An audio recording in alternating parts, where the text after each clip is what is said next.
Hi friends, welcomes to Vasantham Saravanan channel. இன்றைக்கி நம்ம சேனலில் குக்கரை பயன்படுத்தி எக்லெஸ் ஸ்பாஞ்ச் கேக் எப்படி செய்கிறதுன்னு பார்க்க போகிறோம். வாங்க இப்போது வீடியோக்குள்ளே போகலாம். வீடியோக்குள்ளே போகிறதுக்கு முன்னாடி நம்ம வசந்தம் சரவணன் சேனலை சப்ஸ்கிரைப் பண்ணாதவங்க சப்ஸ்கிரைப் பண்ணிக்கோங்க. கூடவே இருக்க பெல் ஐக்கானையும் கிளிக் பண்ணிக்கோங்க. இப்போ இந்த கேக் ரெசிபி எப்படி செய்கிறதுன்னு பார்க்கலாம்.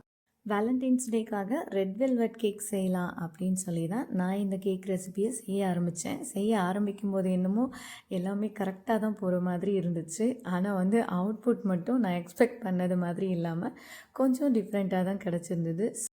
கேக் என்னவோ நல்லா தான் வந்துருந்துச்சு. அதை வச்சு எனக்கு தெரிஞ்ச மெத்தடில் சிம்பிளாக கேக்கை டெக்கரேஷன் பண்ணி இந்த கேக்கும் ஃபினிஷ் பண்ணி முடிச்சிட்டேன்.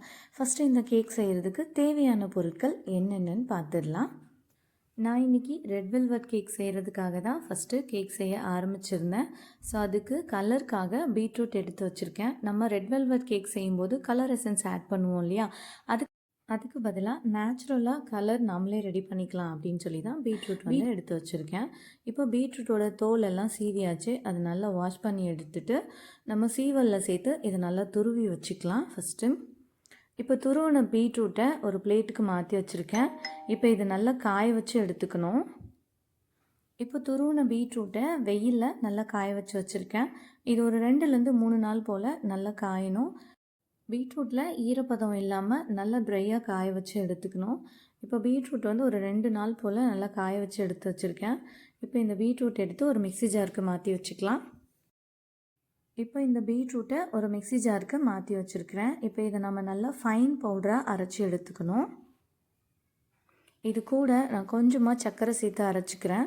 ஏன்னா இது நல்லா ஃபைன் பவுடராக நமக்கு கிடைக்கல. அதனால கொஞ்சமாக சர்க்கரை சேர்த்து எப்படி நம்ம கேக்குக்கு தான் கலருக்காக இதை யூஸ் பண்ண போகிறோம். பாருங்கள், இந்த அளவுக்கு டார்க்காக எனக்கு கிடச்சிது.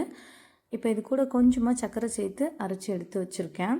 இப்போ நம்ம பீட்ரூட் பவுடரை ஸ்டோர் பண்ணி வைக்கணும்னா இன்னுமே கூட ஒரு நாள் நல்லா காய வச்சு அதுக்கப்புறமா பவுடர் பண்ணி எடுத்து நம்ம சக்கரெல்லாம் சேர்க்காமல் வெறுமனே அரைச்சி ஸ்டோர் பண்ணி வச்சுக்கலாம். இப்போ அடுத்ததாக கேக் செய்கிறதுக்காக 1 கப் அளவுக்கு மைதா எடுத்திருக்கேன். இப்போ இந்த மைதாவை நம்ம நல்லா சலிச்சு எடுத்துக்கலாம். இப்போ இந்த மைதா கூடவே ஒரு 3 ஸ்பூன் அளவுக்கு பால் பவுடர் சேர்த்துக்கிறேன். பால் பவுடர் ஆப்ஷனல் தான். இப்போ அடுத்ததாக இது கூட 1 ஸ்பூன் அளவுக்கு பேக்கிங் பவுடர் சேர்த்துக்கிறேன்.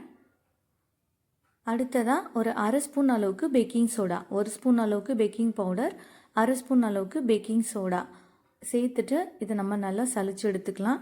அடுத்ததாக இது கூடவே நம்ம பீட்ரூட் பவுடர் அரைச்சி வச்சோம் இல்லையா, அதிலேருந்து ஒரு 2-3 ஸ்பூன் அளவுக்கு பீட்ரூட் பவுடரை இது கூட சேர்த்துக்கலாம். சேர்த்துட்டு இதை நல்லா சலிச்சு எடுத்துக்கலாம். இப்போ இதை நல்லா சலிச்சு எடுத்தாச்சு. பாருங்கள், பீட்ரூட் கொஞ்சம் அரையாமல் இருக்குது. அது எல்லாத்தையும் நம்ம சலிக்கிறது மூலிமா அது எல்லாத்தையும் நம்ம தனியாக எடுத்து வச்சிடலாம்.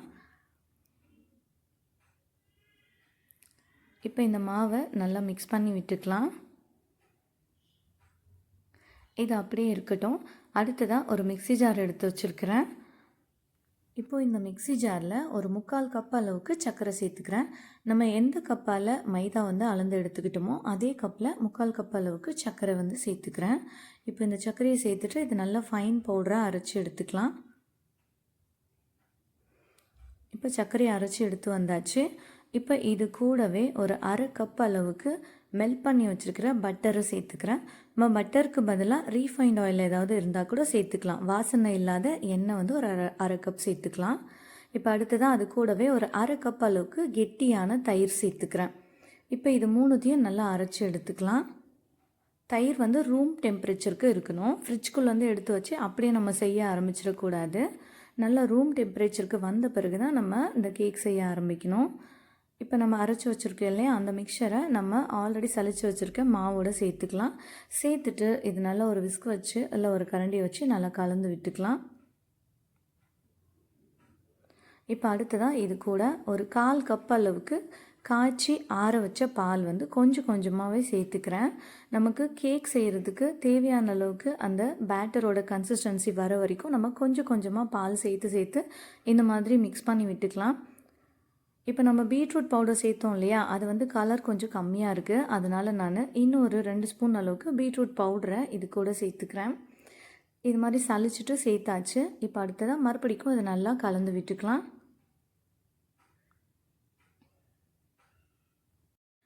இப்போது இது ஓரளவுக்கு நல்லா ரெட் வெல்வெட் கேக் செய்கிறதுக்கான கலருக்கு கிடச்சிருக்கு பாருங்கள். இப்போ அடுத்ததாக கேக் ட்ரே ரெடி பண்ணிக்கலாம். இப்போ இந்த கேக் ட்ரேயில் பட்டர் ஷீட் சேர்த்துட்டு அதில் கொஞ்சமாக வந்து நெய் தடவி வச்சுருக்கேன். நெய்க்கு பதிலாக நம்ம எண்ணெய் கூட யூஸ் பண்ணிக்கலாம். இப்போ நம்ம ரெடி பண்ணி வச்சுருக்கிற கேக் பேட்டரை இது கூட சேர்த்துக்கலாம். பாருங்கள் எந்த அளவுக்கு நல்லா ரெட் கலரில் இருக்குது. நேச்சுரலாகவே நல்லா ரெட் கலர் கிடச்சிருக்கு நமக்கு.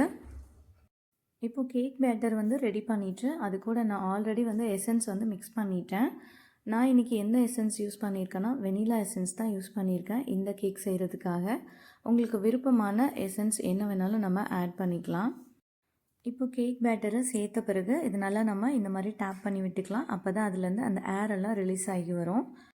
இப்போது கேக் ரெடி பண்ணுறதுக்காக ஒரு குக்கரில் கொஞ்சமாக வந்து சால்ட் உப்பு சேர்த்து வச்சுருக்கேன். இது ஆல்ரெடி பேக்கிங்க்கு யூஸ் பண்ண உப்பு தான்.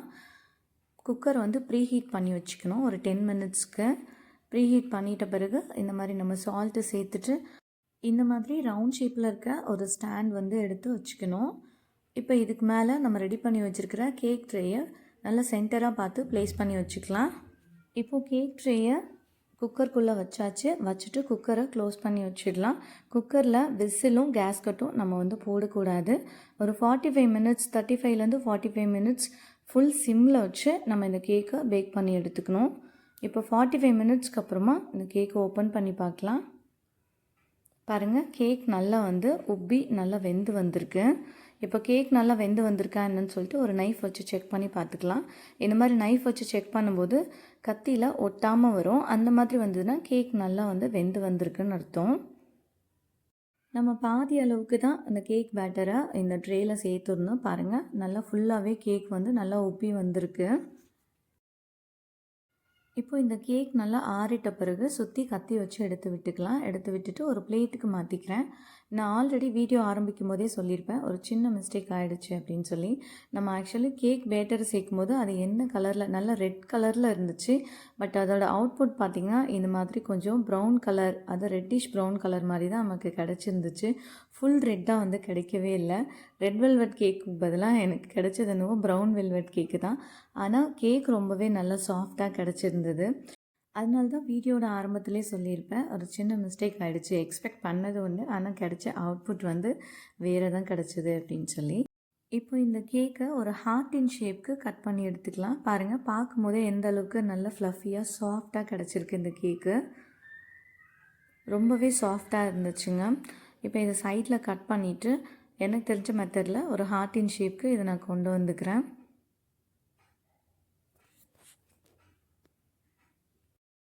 இப்போ இந்த கேக்கை ஓரளவுக்கு ஹார்ட்டின் ஷேப்க்கு கொண்டு வந்தாச்சு. இப்போ இதிலேருந்து கொஞ்சமாக ஒரு பீஸ் கேக் வந்து கட் பண்ணி காமிக்கிறேன். பாருங்கள் எந்த அளவுக்கு உள்ளுக்க ரொம்பவே சாஃப்டாக இருக்குன்னு நீங்களே பாருங்கள். ரொம்பவே நல்லா சாஃப்டாக இருந்தது கேக்கு.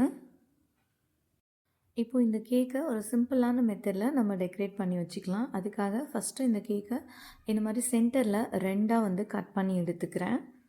2 லேயராக நான் கட் பண்ணி எடுத்திருக்கேன். ஏன்னா நம்ம கேக் ட்ரே வந்து ஹைட் ரொம்ப கம்மி தான். அதனால் இந்த கேக்கோட ஹைட்டை பொறுத்து இதை நான் 2 பீஸாக மட்டும் கட் பண்ணி எடுத்து வச்சுக்கிறேன். இப்போ அடுத்ததாக சுகர் சிரப் வந்து ரெடி பண்ணிக்கலாம். சுகர் சிரப்புக்காக ஒரு குட்டி பவுலில் ஒரு 3 ஸ்பூன் அளவுக்கு சர்க்கரை சேர்த்துக்கிறேன். இப்போ இந்த சர்க்கரை கூட கொஞ்சமாக தண்ணி சேர்த்து இதை நல்லா மிக்ஸ் பண்ணி வச்சுக்கிறேன். இப்போ இந்த சர்க்கரை மூழ்கிற அளவுக்கு மட்டும் நம்ம தண்ணி சேர்த்துக்கிட்டாலே போதுமானதாக இருக்கும். அதிகமாக நம்ம தண்ணி சேர்த்துக்க தேவையில்லை. இப்போ தண்ணி சேர்த்துட்டு இதை நல்லா மிக்ஸ் பண்ணி விட்டுக்கலாம். அவ்வளோதான், சுகர் சிரப் ரெடி ஆகிடுச்சு. அடுத்ததாக நம்ம கேக் டெக்கரேட் பண்ணுறதுக்காக விப்பிங் க்ரீம் ரெடி பண்ணிக்கலாம். விப்பிங் க்ரீம் ரெடி பண்ணுறதுக்காக ஒரு பவுல் எடுத்து வச்சுருக்கேன். அதில் கொஞ்சமாக ஐஸ் க்யூப் சேர்த்துட்டு கூடவே ஒரு சின்னதாக ஒரு பவுல் எடுத்து வச்சுருக்கேன். இன்றைக்கி அமுல் ஃப்ரெஷ் க்ரீமை யூஸ் பண்ணி தான் இன்றைக்கி நம்ம விப்பிங் க்ரீம் ரெடி பண்ண போகிறோம். நம்ம ரெடி பண்ணி வச்சுருக்கிற கேக்கோட அளவுக்கு 2 டப்பா ஃப்ரெஷ் க்ரீம் வந்து நமக்கு தேவைப்படும் விப்பிங் க்ரீம் ரெடி பண்ணுறதுக்காக. இப்போ இந்த ஃப்ரெஷ் க்ரீமை வந்து இந்த மாதிரி ஓப்பன் பண்ணி வச்சுக்கலாம். ஓப்பன் பண்ணிவிட்டு அதில் நல்லா கெட்டியாக இருக்குது இல்லையா, தயிர் மாதிரி, இந்த பார்ட் மட்டும் நம்ம தனியாக எடுத்து வச்சுக்கணும். கொஞ்சம் வந்து தண்ணியாக இருக்க மாதிரி இருக்கும், அது நமக்கு தேவை கிடையாது. இந்த மாதிரி கெட்டியாக இருக்கிறது மட்டும் நம்ம தனியாக எடுத்து கலெக்ட் பண்ணி வச்சுக்கலாம். இப்போ இதிலேருந்து தான் நம்ம விப்பிங் க்ரீம் ரெடி பண்ண போகிறோம். நம்ம விப்பிங் க்ரீம் ரெடி பண்ணுறதுக்காக யூஸ் பண்ணுற பவுல் எல்லாமே நல்லா சில்லுன்னு இருக்க மாதிரி பார்த்துக்கணும். இந்த பவுல் எல்லாத்தையும் நான் ஆல்ரெடி ஃப்ரிட்ஜில் வச்சு எடுத்து வச்சுருக்கேன். இப்போ பீட்டரை யூஸ் பண்ணி நம்ம விப்பிங் க்ரீம் ரெடி பண்ணிக்கலாம். பீட்டரை வந்து மீடியமில் வச்சுட்டு செட் பண்ணிவிட்டு அதுக்கப்புறமா விப்பிங் க்ரீம் ரெடி பண்ண ஆரம்பிச்சிக்கலாம். ஒரு 5 மினிட்ஸ்க்கு இந்த மாதிரி நம்ம ஃப்ரெஷ் க்ரீமை நல்லா அடித்து எடுத்துக்கணும். ஒரு 5 மினிட்ஸ் ஆன பிறகு நம்ம வந்து ஆல்ரெடி சர்க்கரையை வந்து அரைச்சி வச்சுருக்கேன். இப்போ இந்த அரைச்சி வச்ச சர்க்கரையிலேருந்து ஒரு 4லேருந்து 5 ஸ்பூன் அளவுக்கு நம்ம இது கூட சேர்த்துக்கலாம். இப்போ பாருங்கள், நம்ம சேர்த்துக்கிட்ட அந்த ஃப்ரெஷ் க்ரீமு ஓரளவுக்கு கொஞ்சம் விப்பிங் க்ரீம் அளவுக்கு அந்த கன்சிஸ்டன்சிக்கு வர ஆரம்பிச்சிருக்கு. அதோட குவான்டிட்டி வந்து கொஞ்சம் அதிகமான மாதிரி இருக்குது. இப்போ இந்த ஸ்டேஜில் தான் நம்ம வந்து ரெடி பண்ணி வச்சுருக்கிற சர்க்கரை பவுடரை இது கூட சேர்த்துக்கலாம். சர்க்கரை கிடையாது, சர்க்கரையை நல்லா அரைச்சி அந்த பவுடர் பண்ண சர்க்கரையை தான் நம்ம இது கூட சேர்த்துக்கணும். ஒரு 4லேருந்து 5 ஸ்பூன் அளவுக்கு சேர்த்துட்டு மறுபடிக்கும் நம்ம இதை நல்லா பீட் பண்ண ஆரம்பிச்சிடலாம். எனக்கு இந்த விப்பிங் க்ரீம் ரெடி பண்ணுறதுக்கு 20 மினிட்ஸ் ஆச்சு மேக்ஸிமம். இப்போ பாருங்கள், கேக் டெக்கரேஷனுக்காக நமக்கு விப்பிங் க்ரீம் ரெடி ஆகிடுச்சு. நம்ம இந்த மாதிரி ஒரு ஸ்பூன் வச்சியோ எல்லாத்தையும் நம்ம அதை ரெடி பண்ணி வச்சுருக்க அந்த பாத்திரத்தை இந்த மாதிரி கவுத்து பார்த்தோம்னா அதுலேருந்து அந்த ஃப்ரெஷ் க்ரீம் வந்து கீழே வந்து விழுகாமல் இருக்கும். இதுதான் நம்ம கரெக்டான கன்சிஸ்டன்சியில் ரெடி பண்ணி வச்சுருக்கோம்னு அர்த்தம். நம்ம ஸ்பூனால் எடுத்தோம்னாலும் அது கீழே விழுகாமல் இருக்கும். இப்போ நம்ம அந்த கேக்கில் ரெடி பண்ணி வச்சுருக்க சுகர் சிரப்பை கொஞ்சமாக சேர்த்துக்கலாம். கொஞ்சமாக சேர்த்துக்கிட்டாலே போதுமானதாக இருக்கும். ஏன்னா ஆல்ரெடி நம்ம கேக்லேயும் இனிப்பு இருக்கும். இப்போ இந்த மாதிரி சுகர் சிரப் சேர்த்துக்கும் போது இன்னுமே கூடுதலாக கொஞ்சம் கேக் வந்து நல்லா சாஃப்டாக இருக்கும். அதுக்காக தான் இப்போ நம்ம ரெடி பண்ணி வச்சுருக்கிற விப்பிங் க்ரீமை பயன்படுத்தி நம்ம கேக்கை அழகாக டெக்கரேட் பண்ணி எடுத்துக்கலாம்.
சுகர் பால்ஸையும் ஸ்ப்ரிங்கிள்ஸையும் வச்சு எனக்கு தெரிஞ்ச மெத்தடில் ரொம்ப ரொம்ப சிம்பிளாக இந்த கேக்கை டெக்கரேட் பண்ணி முடிச்சிட்டேன்.